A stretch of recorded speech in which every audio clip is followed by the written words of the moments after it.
Our first video in this series is, Does God Love Me? The first and to the point answer is a resounding yes. The Bible tells us that we were created by God and for God. The purpose was to be in relationship with Him. That relationship was broken when sin entered the picture and man and woman chose to disobey God. However, He took what we broke and He made it right.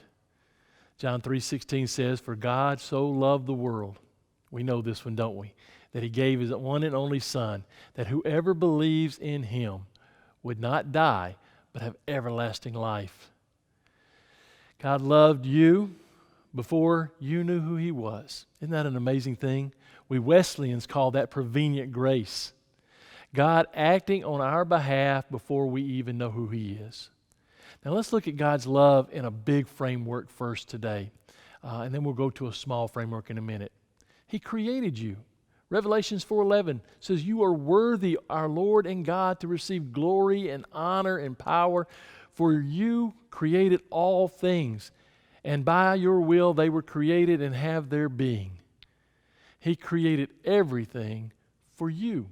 Psalms 8:3-6 says this, "When I consider your heavens, the work of your fingers, the moon and stars, which you have set in place.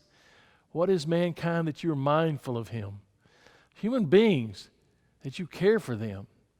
You have made them a little lower than the angels and crowned them with glory and honor.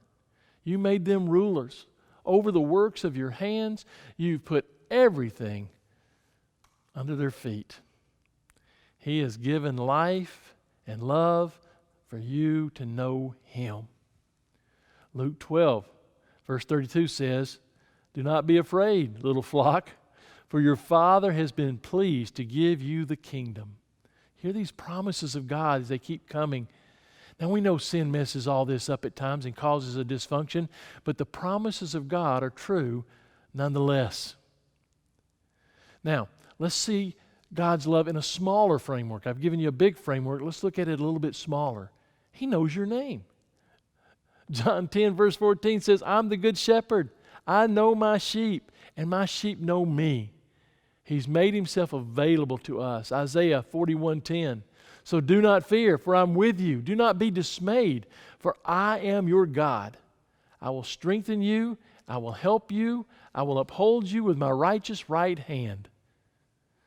You have never been out of His sight. Deuteronomy 31:6 says, "Be strong and courageous. Don't be afraid or terrified because of them, whoever them are in your life.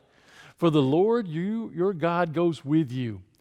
He will never leave you nor forsake you." What a great promise of God. Now, what about my sins and mistakes? Well, we deal with that next week in our next video series.